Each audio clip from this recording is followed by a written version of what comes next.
Sergeant mocked little girl for wearing glasses, until she hit every moving target on the field. The smirks came first, quiet, patronizing glances passed between officers as 12-year-old Mira Hallberg adjusted her thick glasses and politely asked to join the advanced firearms drill at Camp Grady. Sergeant Nolan Brandt scoffed loud enough for the whole unit to hear, declaring, "Targets don't stop for little girls who can't even see straight." What no one knew, what Mira never spoke of, was that her mother had been Captain Iris Hallberg, one of the most decorated and feared sharpshooters in the military's classified Black Echo Division. Trained in secret since childhood under her mother's meticulous guidance, Mira had mastered skills far beyond the comprehension of the very men mocking her. When Brandt finally allowed her one shot, what followed was not just an exhibition of impossible precision. It was the unraveling of a quiet legacy, one that would humble the entire camp and leave a decorated sergeant frozen in awe, eyes wide and unblinking. And before I forget, let us know in the comments where you're watching from. And if you're new here, consider subscribing to our channel so you don't miss tomorrow's special video. I guarantee you won't want to miss it. The sun bled low over Camp Grady, casting long shadows across the cracked concrete and worn sandbags of the southern training field. Recruits barked commands, boots hit dirt in rhythm, and the scent of burnt brass clung to the air like sweat. A cluster of soldiers stood near the edge of the rifle range, joking too loudly, oblivious to the stillness that had just entered the field. She was barely 5 feet tall, 12 years old at most, wearing an oversized olive jacket that swallowed her arms and a pair of round glasses that kept slipping down her nose. Her name was Mira Hallberg, and to most of the instructors watching from the shade of the command tent, she looked like someone's niece who'd wandered into the wrong place. But she hadn't wandered. She stood beside an older man, Colonel Ethan Hallberg, retired, limping, grizzled, with silver in his beard and silence in his eyes. He placed one hand on the girl's shoulder and said nothing. He didn't need to. The quiet carried weight. "Hey, Colonel," someone shouted from the crowd. "You bringing your grandkid to play soldier?" Laughter followed, some awkward, some amused, some cruel. Colonel Hallberg didn't respond. He just turned, gave Mira a small nod, and stepped back. The range master, Sergeant Kyle Brandt, leaned against a stack of crates, arms folded. Mid-40s, broad-shouldered, and proud of the stars sewn into his sleeve, he squinted at the girl like she was an ink smudge on a clean report. "You ever even held a real weapon before, kid?" he asked, voice coated in condescension. Mira pushed her glasses up, said nothing. She got a hearing problem too? Brandt barked toward the colonel. The old man's eyes, ice-pale and razor-sharp, locked on Brandt for a breath too long. But still, no reply. Brandt chuckled, gesturing toward the live-fire range behind them, where spinning targets, pop-up silhouettes, and moving dummies waited in restless silence. "Tell you what," he said, tossing a carbine toward her feet. "If you can even load that thing without dropping it, I'll buy you an ice cream." More laughter. One of the corporals nearby muttered, "Poor girl can barely see through those Coke bottles." Mira bent down, picked up the weapon, and when she stood, something shifted, not in her body, but in the air around her. Like the silence had started to listen. Mira Hallberg didn't flinch. She didn't glance at the mocking crowd. She didn't ask questions. Her fingers moved with quiet purpose, not fast, but deliberate.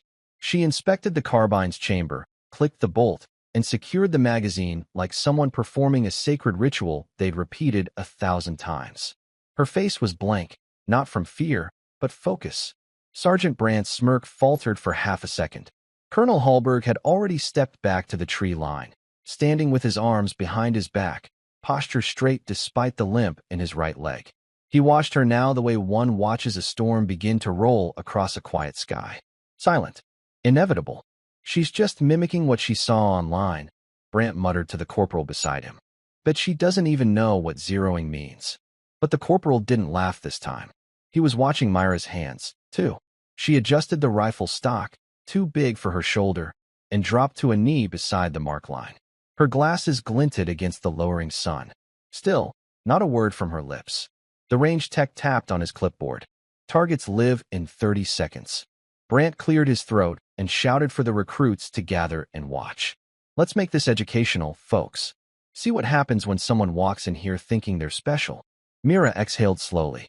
Colonel Hallberg barely moved, but his thumb shifted, brushing against the dog tag on his wrist, looped there instead of around his neck. The edges were worn smooth from decades of pressure. The name etched into it was familiar to few. Captain Iris Hallberg, his daughter, Myra's mother.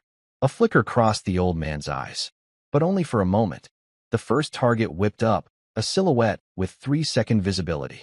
Crack. Direct hit, center mass. The tech blinked. Brant's voice caught in his throat. The second target was smaller, moved left to right with stuttering speed. Crack. It dropped before it reached the halfway point. Mira adjusted nothing.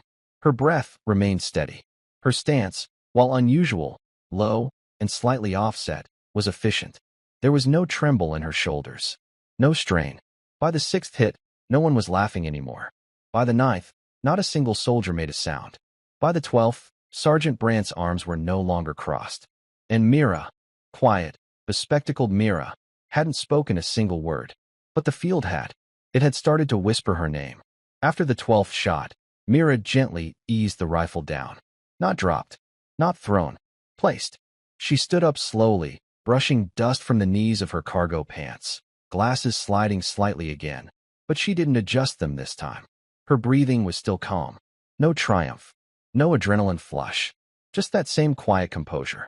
Colonel Hallberg gave a single nod from the tree line. Approval, not pride. Permission, not praise. Sergeant Brant still hadn't moved. The rest of the watching soldiers, a mix of active duty and reserve, had gone entirely still. They looked at each other like they were waiting for someone to explain what had just happened. The girl with the oversized jacket and thick glasses had just cleared a field of moving targets like she'd done it 100 times. Because she had. And the jacket, now that some of them noticed, wasn't just army surplus. It bore a small, faded patch sewn above the chest pocket. A name, nearly unreadable. The letters, I, Hallberg, ghosted in sun-bleached thread. Brant stepped forward now, trying to recover the room. All right, he said, forcing a smirk, some lucky shots. Not bad for someone her size. Still, Mira said nothing. She just turned, started walking toward the colonel, hands relaxed, expression unreadable. A private near the back leaned toward his buddy and whispered, "Did you see her stance? That's a tactical low base, not sports shooting." His friend whispered back, "She didn't miss. Not once." Behind her, the range tech stepped out from the booth, frowning down at his monitor. "Sergeant," he called hesitantly, I think we had a system error." Brant turned, grateful for a distraction. "Error." The tech pointed at the log. "It's showing all targets hit in under 1.5 seconds. From trigger to reset. That's not possible at her age." "She's using that odd grip," someone else muttered. Colonel Hallberg finally stepped forward, his boots crunching lightly in the gravel. He didn't look at the tech, didn't look at Brant. He stopped beside Mira and laid a hand gently on her shoulder. "She doesn't shoot for numbers," he said, voice low, gravel deep. "She was trained for one thing." "And what's that supposed to be?" Brant challenged. The colonel looked at him then, eyes like frozen steel. "Not missing." The range fell silent again, but this time it wasn't awkward or confused, it was reverent. A pause held in air like a collective breath no one dared to exhale. Mira looked up at her grandfather, gave a small nod, and turned to leave the firing line. Sergeant Brant stared after her, lips slightly parted as if words had been stolen from his mouth before they ever formed. The others watched her, too. The girl who had just dismantled every expectation without raising her voice once.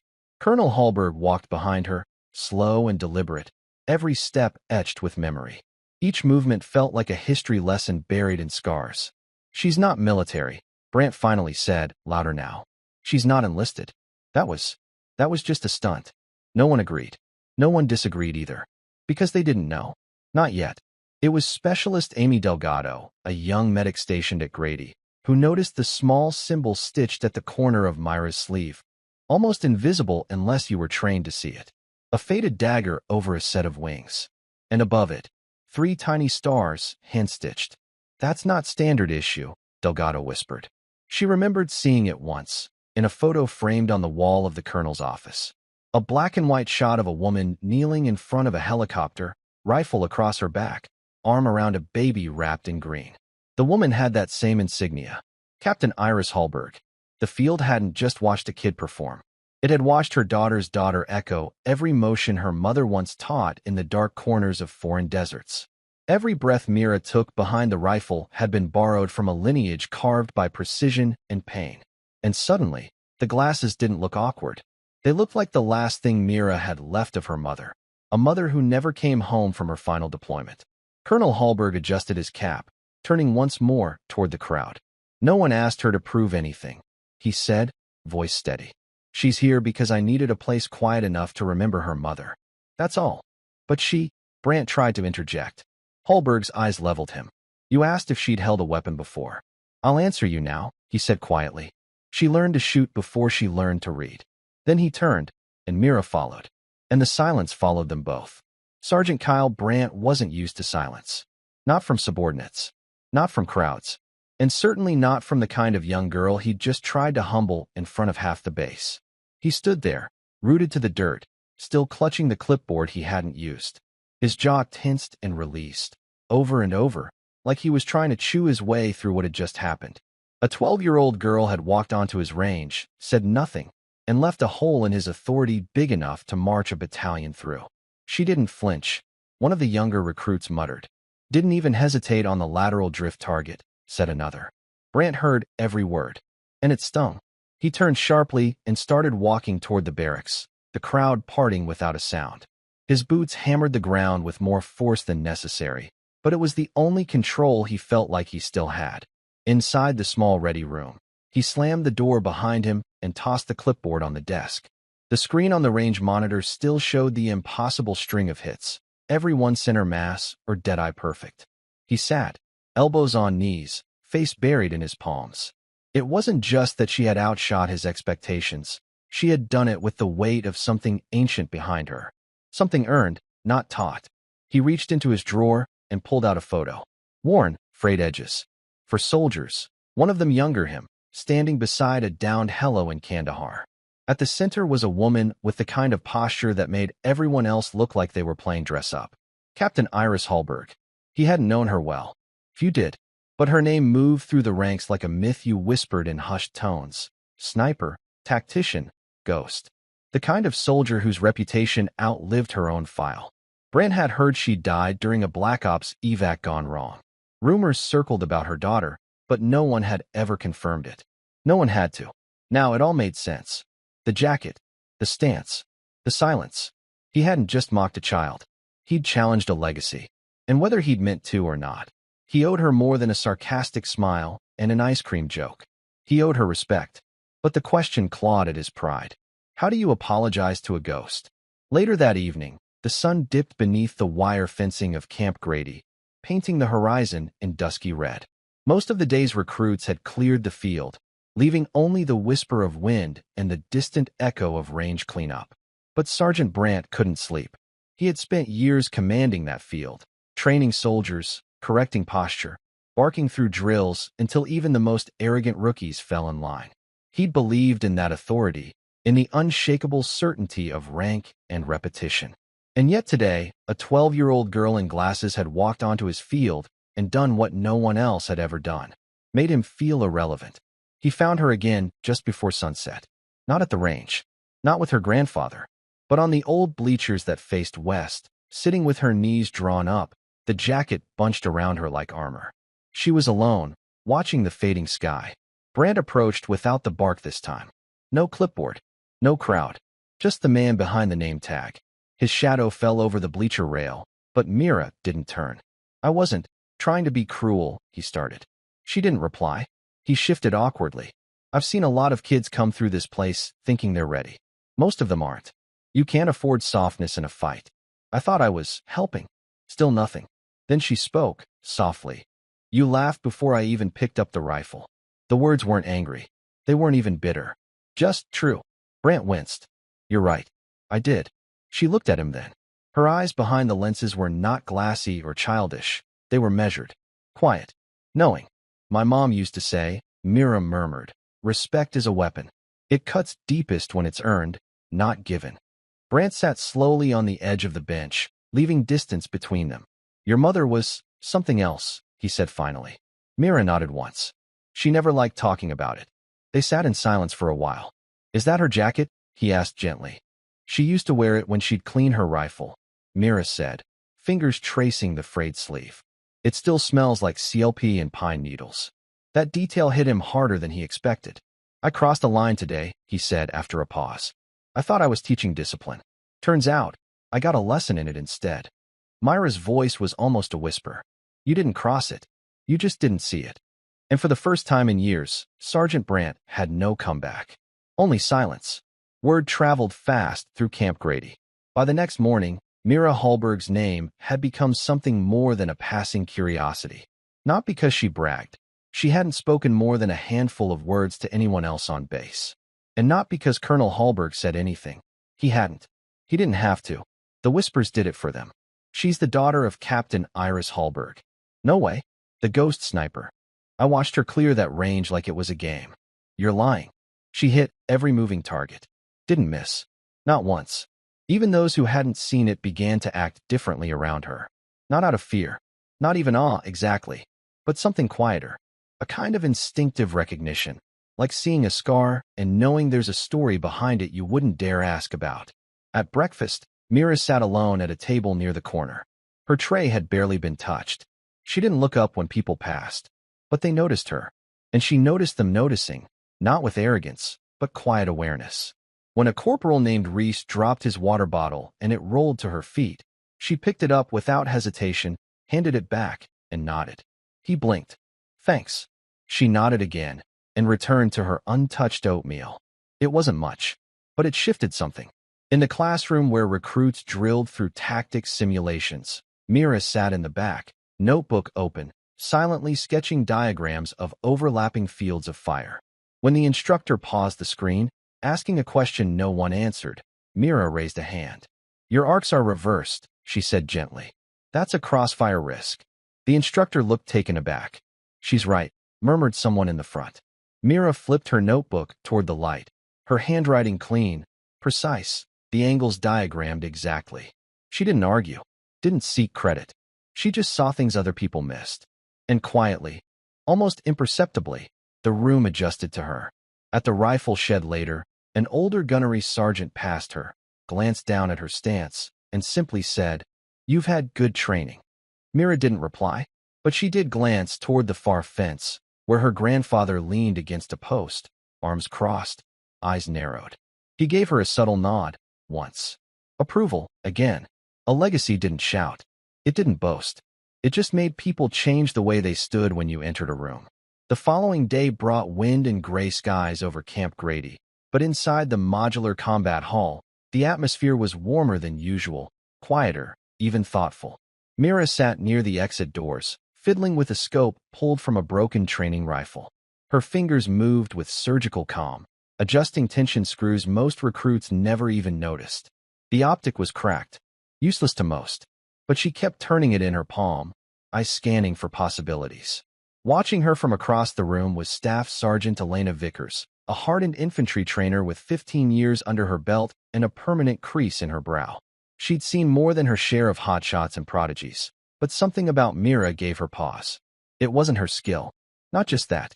It was the posture, the silence, the restraint. Vickers had seen that once before, in a woman who used to walk the base with barely a whisper and yet commanded more respect than a general. Captain Iris Hallberg. Vickers approached slowly, boots clicking against the linoleum as she crossed the room. Mira noticed, looked up. Vickers nodded to the scope. What's wrong with it? Rear lens is fogged. Mount's bent. Rubber seals are dry-rotted, Mira said, calm and clear. But if you shave the rail and reverse the lock plate, it could hold 0. At short range. Vickers blinked. Who taught you that? Mira shrugged. No one taught me. I used to fix Mom's gear when she was tired. Vickers crouched, studied the girl's hands. Scarred at the knuckles, not from fighting, but from tools. She'd spent years around weapons, not just holding them, but caring for them, respecting them. I knew your mother, Vickers said softly. She didn't speak much either. She didn't have to, Mira replied. People listened anyway. That landed. Vickers exhaled, sat beside her. When she deployed last, I remember seeing her at chow. She gave me her protein bar without a word, then asked me what I'd do if a child ever walked into a war zone. Mira looked up. What did you say? She asked. Vickers smiled faintly. I said, I'd get them out. She said, no. You teach them to see it coming before it ever starts. Mira nodded once. She was already sick then, she said, almost inaudibly. That silence that followed wasn't empty. It was filled with memory.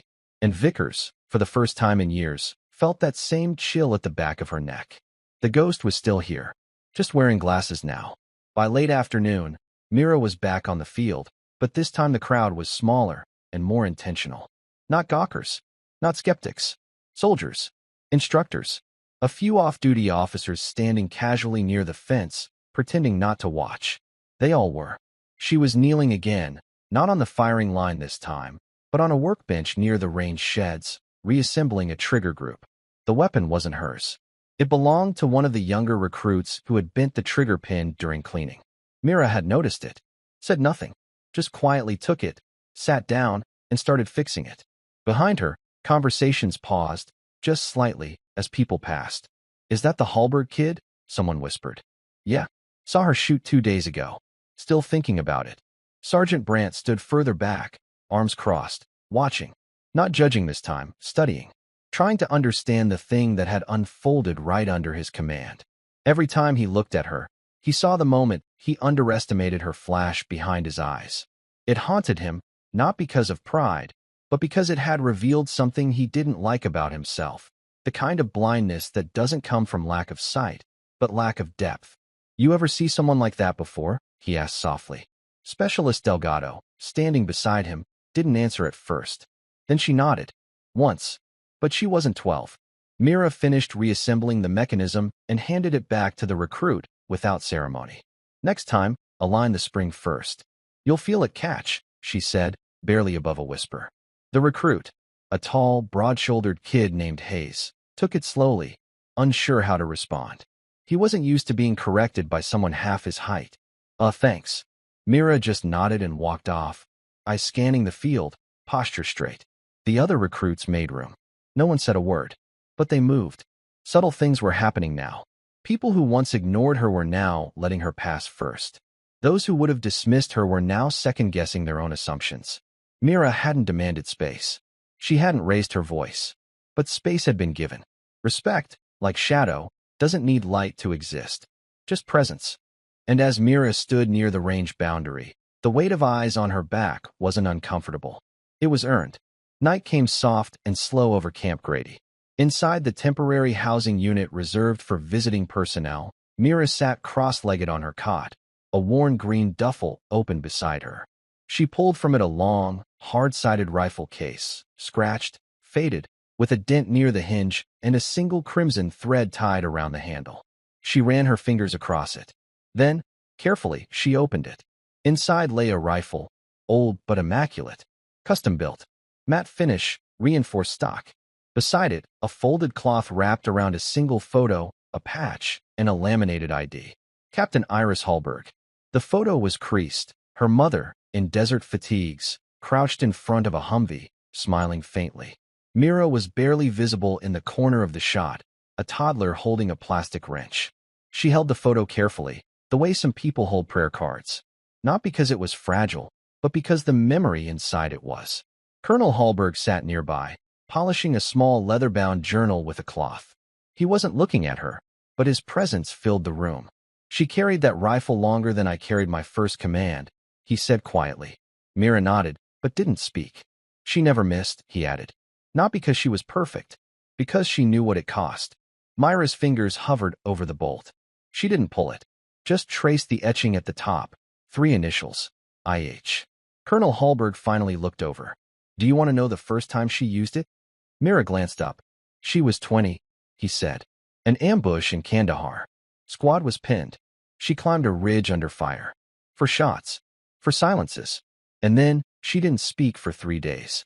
Mira blinked slowly. Was she afraid? She asked. Hallberg leaned back, eyes far away. Yes, but she never let fear make her loud. She let it make her careful. Silence settled again, heavy but not harsh. She taught me to breathe through my feet, Mira whispered. The colonel raised a brow. Through your feet, she said. When you're scared, the air gets trapped up here. Mira tapped her chest, so push it down. Through your feet. Let the earth carry it. The colonel smiled, faint and proud. That sounds like her. Mira wrapped the rifle in the cloth again, careful as ever, then placed the photo back inside. She's the reason I see clear, she said softly, even when everything else blurs. And behind those lenses, the weight of a ghost looked back at her. The morning air was crisp, biting lightly at exposed skin and filling the lungs with sharp clarity. Camp Grady's outdoor training course lay before them, a daunting array of obstacles designed to test strength, agility, and endurance. The usual chatter of recruits was replaced by an expectant hush. Word had spread quickly about Mira Hallberg, the quiet girl with glasses who had shattered every expectation in just a few days. Sergeant Kyle Brandt stood near the starting line, clipboard tucked under one arm, but forgotten for the moment. His eyes traced the lean figure before him. Mira, now without her oversized jacket, standing tall and steady with her glasses firmly in place. There was no longer any hiding behind excess gear or youthful innocence. Just a poised, focused girl carrying the weight of a legacy on her small shoulders. Brandt cleared his throat, his voice lacking the usual edge of authority, softened instead by something close to respect. All right, Hallberg, you ready? Mira didn't reply with words. Instead, she gave a subtle nod, her lips pressed into a thin line, eyes fixed ahead. The whistle blew, sharp, decisive. With a controlled burst, Mira surged forward, every movement precise and economical. She scaled the towering walls without hesitation, hands gripping the rough surfaces like seasoned rock climbers. Under the low-hanging nets, she crawled smoothly, barely disturbing the dust beneath her. When it was time to swing across the ropes, her muscles flexed methodically, landing silently on the far side. Around her, other recruits struggled, their motions hurried, erratic, and noisy. Their heavy breaths and unsteady landings stood in stark contrast to Myra's composed rhythm. At the narrow balance beam, where most faltered under pressure, Myra's arms remained calm at her sides. Her eyes scanned the path ahead with the cool calculation of someone trained to measure every step, considering weight distribution, muscle tension, and even the subtle gusts of wind that could throw off balance. She moved deliberately, yet faster than anyone had expected. Landing firmly, she sprinted the final 50 yards toward the finish line. A heavy silence blanketed the onlookers. No cheers, no whistles, no mocking snickers. Only stunned, breath-held acknowledgement. Sergeant Brandt stepped forward, his usual stern expression softened into something almost like admiration. Not bad for a kid, he said quietly. Mira looked at him directly, her eyes steady and unwavering. Not just a kid, she said softly. The simple, powerful words hung between them like an unspoken pact. Brandt nodded slowly, a faint smile breaking through his usual reserve. You're right. Not just a kid. In that moment, the crowd didn't just see a young girl. They saw a warrior born, silent but unyielding. The lesson was clear. Respect isn't a gift given lightly. It's earned, step by step, breath by breath, action by action. And Mira Hallberg was just beginning to earn hers. The barracks were quiet now, the harsh fluorescent lights dimming one by one as night folded its shadow over Camp Grady. Inside, Mira Hallberg sat on her bunk, her knees drawn close to her chest, eyes tracing the peeling paint on the ceiling above. The day's events, her silent victories and the unspoken challenges, settled around her like a heavy cloak, not with pride, but with a weight that felt far older than her 12 years. Beside her lay a worn, leather-bound journal, its pages yellowed and frayed. The faded handwriting belonged to her mother, Captain Iris Hallberg, a name whispered with reverence among soldiers but cloaked in mystery at home. Myra's fingers carefully turned the fragile sheets, reading and rereading a passage she had memorized long ago. Fear isn't the enemy, hesitation is. When the world tightens around you, breathe through your feet. Let the earth steady your hands and mind. The words echoed softly in the quiet room, a mantra forged in fire and loss. Mira closed the journal gently, her thoughts heavy with what was left unsaid. A soft knock at the door stirred her from reverie. Colonel Ethan Hallberg entered quietly, carrying a faded black and white photograph. Without a word, he settled beside her and offered the photo. It showed a younger Iris, standing in desert fatigues with a rifle slung low across her back, her gaze fixed on some distant horizon, steady, unreadable, yet fierce. Iris kept her burdens quiet. The colonel said, his voice rough with emotion, thickened by years of grief. She never asked for recognition. She only wanted to be understood. Mira met her grandfather's eyes, seeing the same resilience reflected in them. "I'm not just fighting for myself," she whispered. "I'm fighting to honor her, to carry her story." The colonel's expression softened, pride mingling with sorrow. "And that makes all the difference. You carry more than a rifle or a legacy. You carry a promise." Outside, the camp was cloaked in darkness, the distant hum of generators and the occasional bark of orders barely piercing the night. But within that stillness, the echoes of courage, sacrifice, and silent determination lived on, weaving through generations like a whispered vow. Mira looked toward the window, her glasses catching the faint glow of moonlight. She wasn't just a girl with thick lenses or a faded jacket. She was the living thread between past and future, the quiet force ready to face whatever came next. Her journey had only just begun. Morning light broke cold and sharp over Camp Grady, casting long shadows across the cracked asphalt of the training grounds. Word of Mira Hallberg's uncanny marksmanship had traveled swiftly, unsettling some, inspiring others, but mostly leaving the camp abuzz with whispered speculation. Sergeant Kyle Brandt felt the weight of that growing attention like a pressure on his chest. He was a man who thrived on control, on order, and for the first time in years, that control was slipping. Determined to reclaim his authority, Brandt watched Mira from a distance as she sat quietly cleaning her gear near the edge of the training yard. The day before, she'd conquered the obstacle course with unyielding precision. Now, Brandt had set a new challenge, one designed to test not just accuracy, but calm under fire, precision in motion. He approached her, his footsteps deliberate but cautious, eyes narrowed in thought. "All right, Hallberg," he said, his tone firm but measured. "You've shown you can hit stationary targets. Let's see how you handle live-fire drills on the move. Precision isn't just about marksmanship, it's about discipline. No hesitation, no misses. Miss a target, and you're done." Mira looked up from her cloth, steady gaze meeting his without a trace of fear or arrogance. "I'm ready," she replied, voice quiet but clear. Words spread quickly, and within minutes a crowd of soldiers and instructors gathered around, forming a semicircle that hummed with tension and curiosity. They had witnessed Myra's uncanny accuracy on the static range. Now they were about to watch her perform under pressure. Brandt set up a series of pop-up targets spaced unevenly along a winding course, some moving laterally, others popping up unpredictably.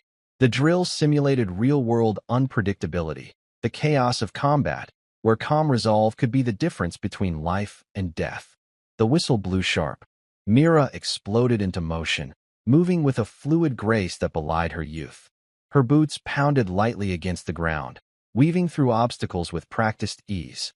Rifle raised steadily, she tracked each target, eyes narrowing behind thick lenses that gleamed with focused intensity. Crack! First target down. Crack! Second target gone. Crack! Third. The rhythm was unbroken, every shot a perfect center mass hit. The crowd fell utterly silent. Brandt's jaw clenched. He admired the skill but couldn't let it show. "You've got skill," he finally admitted, voice low, begrudging. Mira met his eyes calmly. "Skill without discipline is just luck." For the first time, Brandt saw beyond the glasses, the age, the quiet demeanor. He saw a soldier, disciplined, precise, unshakable. And with that, the camp began to shift. Whispers became nods. Skepticism gave way to respect. The quiet girl was no longer just a name whispered in doubt. She was becoming a legend in the making. The days following the live-fire drill brought an unusual stillness over Camp Grady. The usual banter among recruits, the teasing, the casual dismissiveness, had all but faded, replaced by a subtle, watchful silence that seemed to hang in the air. Soldiers moved with a new awareness, as if the ground beneath their feet had shifted ever so slightly, though no one could quite explain why. Mira moved through the camp like a shadow, present but never loud, seen but rarely addressed. She kept to herself, quietly practicing drills and cleaning her gear with meticulous care. Yet every glance she received, every sidelong look shared in the mess hall or barracks, carried a weight far heavier than words. It was respect.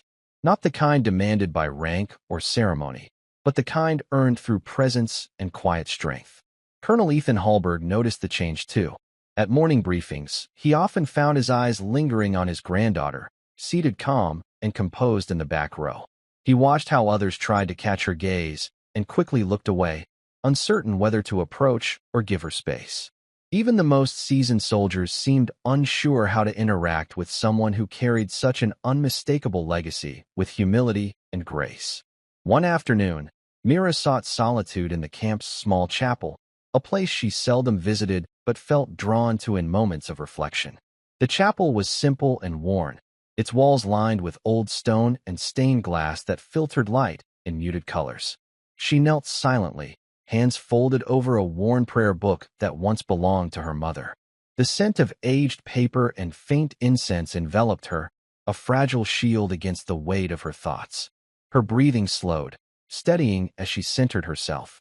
In the quiet, memories swirled, of loss, of sacrifice, and the unspoken promise she carried. She whispered a single name, her voice barely audible, "Mom." Suddenly, footsteps echoed softly on the stone floor. Staff Sergeant Elena Vickers entered quietly, her presence steady but respectful. She paused near the entrance, watching Mira for a moment before speaking softly. "You carry her well," Vickers said, her voice low but sincere. Mira looked up, meeting Vickers's gaze with a flicker of gratitude and something deeper, understanding. "I try," she replied simply. Vickers nodded slowly. "Your mother taught me something once. True strength isn't in how loudly you fight. It's in how steadily you stand when the world tries to break you."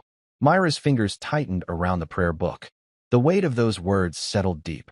"Thank you," she whispered, her voice barely more than a breath.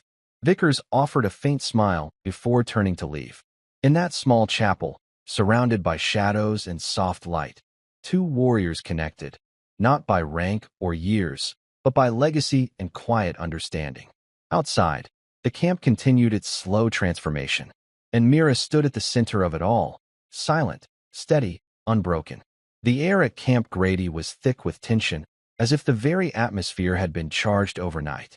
Sergeant Kyle Brandt sensed it the moment he stepped onto the range that morning. The usual steady hum of confidence among the ranks had faded, replaced by murmurs and stolen glances. His once unshakable authority now felt fragile, like a castle built on shifting sands. The whispers followed him, subtle but unmistakable: doubt, skepticism, and a growing awareness that something was changing, something he hadn't fully grasped yet. But while Brandt wrestled with the storm brewing inside him, Mira Hallberg moved through the day with unyielding calm. Her presence was a quiet anchor in the swirling uncertainty, her every action deliberate and precise. Her posture never faltered. Her gaze remained steady behind her thick glasses. The weight of the legacy she carried was invisible to many but palpable in every controlled breath she took. Brandt knew he couldn't let things slide any longer.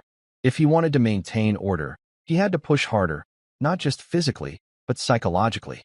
He had to test her limits, see if her quiet confidence held when the pressure truly mounted. During the midday drill, Brandt called Mira forward. His voice was clipped, edged with the sternness of command. "If you think marksmanship is enough, then let's see how you handle endurance. You'll run the timed endurance course, all while maintaining steady aim. Miss a target, and you're out." Mira didn't hesitate. She nodded once, a quiet acceptance of the challenge. The whistle blew sharp and clear. She launched forward with steady determination. Each stride burned her muscles. Each breath demanded focus. Yet, despite the fatigue that clawed at her limbs, Myra's movements remained fluid and precise. Her rifle stayed raised, eyes locked on moving targets that popped up unpredictably along the course. Crack, crack, crack. Every shot was clean, every target down without fail. The crowd watched in breathless silence, tension mounting with each passing second. No one dared cheer, no one dared whisper. The weight of respect, hard-earned and profound, settled over them all. When Mira finally crossed the finish line, the room seemed to collectively exhale. Sergeant Brandt approached, the hard edge of his usual demeanor softened by grudging admiration. "You're stronger than I thought," he admitted quietly. Mira met his gaze, voice soft but unwavering. "Strength alone isn't enough. Discipline is everything. In that moment, the balance shifted irrevocably. The camp stopped questioning. Instead, they watched, waiting to see what this quiet, determined girl would do next. The dawn was pale and hesitant as the soldiers gathered at Camp Grady's firing range. The air was thick with anticipation, the kind of charged silence that speaks louder than words. Today was the day everyone had been waiting for, the moment when whispers of doubt and underestimation would finally meet the truth. Mira Hallberg stood alone at the firing line, the weight of her rifle comfortable in her hands. Her glasses caught the morning light, casting subtle reflections, but her eyes were clear and unyielding. Around her, seasoned soldiers, instructors, and officers exchanged nervous glances. Some doubted, others hoped to see something extraordinary. The tension was a quiet roar. Sergeant Kyle Brandt stood behind her, his jaw tight. He had tested her endurance, her skill, and her discipline. Yet now, faced with her calm determination, he found himself unsure of what to expect. The drill master's voice cut through the silence. Moving targets. Variable speeds. 2 minutes. Hit every target. No excuses. Mira took a slow, measured breath, feeling the gravel under her boots. She adjusted her grip, the rifle's familiar weight grounding her. The legacy of her mother and grandfather was more than a memory. It was a steady presence guiding her hands. The targets began to pop up, some close, some far, some slow, others darting with sudden speed. Each demanded perfect timing, unerring focus. Crack. The first shot rang out, clean and true. The target dropped. Crack. Crack. One by one, each bullet found its mark, each target falling in precise succession. Mira moved with fluid grace, her breathing controlled, body steady. Despite the rising pressure, her rhythm never faltered. The crowd remained silent, captivated by the unfolding display of skill.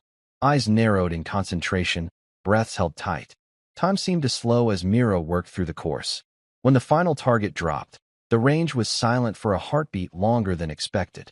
Then, slowly, a murmur began to swell, a wave of respect rising from the crowd. Sergeant Brandt exhaled deeply, stepping forward. His voice was low, sincere, almost reverent.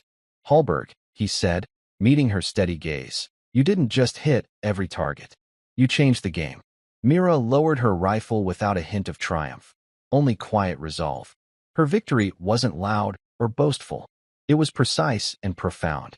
In that moment, everyone understood. The girl behind the glasses was more than just skilled. She was legacy, discipline, strength. And from this day forward, she would no longer be overlooked. The silence that settled over Camp Grady after Myra's flawless performance was not empty. It was dense with a quiet, profound understanding. It was the kind of silence that speaks louder than cheers or applause. The murmurs of skepticism, the sideways glances, and the whispered doubts had all but vanished. In their place was a new respect, a respect born not from empty words, but from the undeniable truth everyone had just witnessed. Sergeant Kyle Brandt stood motionless for a long moment, the weight of his earlier arrogance beginning to dissolve into something closer to humility. His jaw, once clenched in stubborn resistance, relaxed as he finally found the words. When he spoke, his voice was softer, stripped of its usual edge of command. "You've earned your place here, Hallberg. No one can question that anymore." Mira simply nodded, accepting the acknowledgement without fanfare. She understood that this moment was not a conclusion, but a milestone, a single step on a long road ahead. The real challenge lay in the slow, steady process of proving herself day after day, of earning the trust and respect of those around her beyond one extraordinary performance. Around the camp, subtle but significant changes began to ripple outward. Conversations once laced with condescension and dismissal now included cautious admiration. New recruits glanced her way with silent curiosity, and seasoned soldiers who once viewed her as an anomaly started to reconsider what strength truly meant. Respect, after all, was not a given. It had to be earned, and Mira was doing just that with every quiet act of discipline. Colonel Ethan Hallberg approached her, the pride in his eyes unmistakable but tempered with solemnity. His voice carried the weight of family legacy and unspoken sacrifice. "You carry more than our name, Mira. You carry the weight of our family's honor." Remember, it's never just skill that defines a soldier, it's the heart behind it. Myra's gaze dropped momentarily, the gravity of those words sinking deep into her bones. She had inherited more than a name or a legacy rifle. She had inherited a promise. A promise to stand steady when the world tried to break her, to embody resilience and quiet strength even when unseen. As the sun dipped low, casting long shadows over the camp, Mira stood alone near the fence, the fading light catching on her glasses. Her presence was calm, unassuming, but it shone brighter than any accolade or shout. In that quiet strength was a future forged, not in loud declarations, but in steady, unbreakable resolve. The afternoon sun poured relentlessly over Camp Grady's firing range, casting long, sharp shadows across the gravel and worn wood. The day's drills had come to an end, but the lingering energy in the air was far from spent. The soldiers who had gathered watched Mira Hallberg with a mixture of awe and newfound respect, their earlier skepticism replaced by quiet admiration. Yet, even with her flawless performance, there was still something unsaid, an unspoken history waiting to surface. Colonel Ethan Hallberg called the soldiers together beneath the shade of the mess hall's canopy, his steps measured and deliberate. The crowd gathered, hushed voices weaving through the ranks, curiosity simmering just beneath the surface. In his hands, the colonel held a weathered, leather-bound folder that had clearly seen better days. Its edges were frayed, and the leather softened by time and countless handling. He opened the folder carefully, revealing faded black-and-white photographs, gleaming medals, and a worn set of dog tags, the physical remnants of a legacy that had been quietly passed down. His voice was steady but heavy with emotion as he addressed the crowd.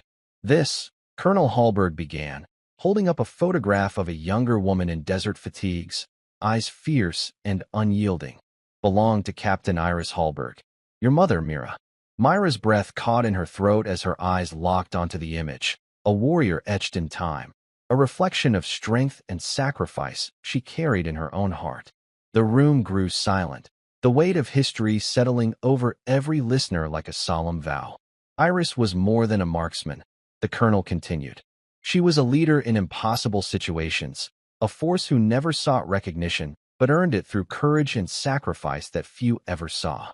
Her actions saved lives, and her legacy is the quiet foundation of the respect you now witness. Soldiers leaned closer, absorbing the gravity of the truth that had long remained hidden beneath the surface.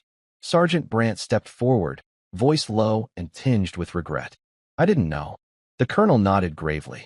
If you did, it's a reminder that sometimes the quietest among us carry the heaviest burdens, and that strength is often found in silence. Mira met the eyes of her comrades, feeling their respect deepen, not just for her, but for the lineage she bore silently, behind thick glasses and a composed exterior. In that moment, the truth was no longer hidden or whispered in shadows. It stood revealed, powerful, unyielding, and undeniable. The sun was dipping low on the horizon, casting long shadows over Camp Grady as the weight of the day's revelations settled over the assembled soldiers. The crowd, once restless with whispers and veiled skepticism, had grown quiet, an unspoken reverence filling the air. The name, Iris Hallberg, had been spoken aloud, carrying with it decades of sacrifice, courage, and unyielding strength. And now, that legacy had been passed down in the form of Mira, standing quietly among them. Sergeant Kyle Brandt lingered at the edge of the gathering, his usual swagger subdued. The armor of arrogance he once wore had cracked, worn away by the undeniable truth he had witnessed. His eyes, once sharp with challenge, now held something far softer: respect, humility, and an unspoken apology. No words were exchanged between him and Mira, but the silence between them was a truce forged in the fires of shared recognition. He saw her now not as a mere child or a curiosity, but as a true comrade, a soldier who carried not only skill but the weight of legacy and loss. Mira stood tall, though she carried no pride in her posture. Her expression was calm, dignified, and deeply introspective. The thick lenses of her glasses caught the fading light, reflecting a clarity not of weakness, but of vision, clear, focused, and unyielding.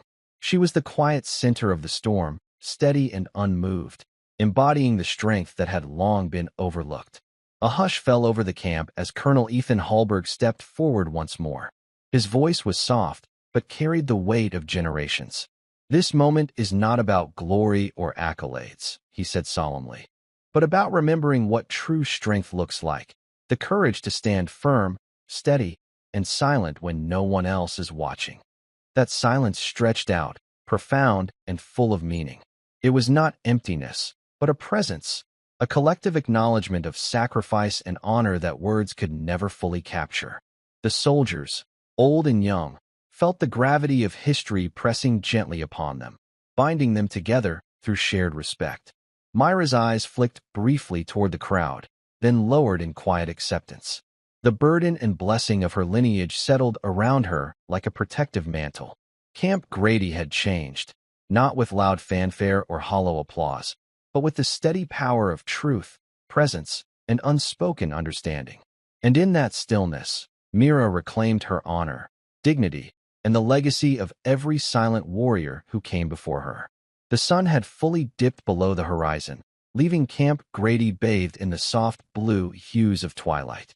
The training grounds, once filled with the sound of drills and commands, were now quiet except for the gentle rustling of leaves stirred by a cool evening breeze. Mira Hallberg stood alone near the perimeter fence, her silhouette calm and steady against the fading light. Behind her, the darkening sky stretched wide and unbroken, a silent witness to the trials and triumphs of the day. Her fingers brushed the cold metal of the worn dog tags hanging from a chain around her neck, the same tags that had belonged to her mother. The smooth, familiar weight was a quiet anchor, grounding her in the legacy she carried so humbly but fiercely. The tag wasn't just a relic. It was a promise, a symbol of strength forged through sacrifice and unyielding resolve. Around the camp, the subtle shift in atmosphere was unmistakable.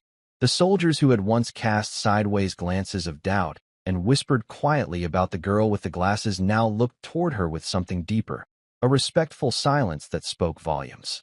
It was a transformation born not of boastfulness, but of earned trust and witnessed skill. The camp was no longer just a place of training but a space where quiet courage was recognized and valued. Mira adjusted her glasses, feeling the familiar strap of her rifle resting against her shoulder. She didn't seek attention or praise. Her journey had never been about proving herself to others. Instead, it was about carrying a legacy with dignity, one of discipline, resilience, and quiet strength. Her actions had spoken clearly enough.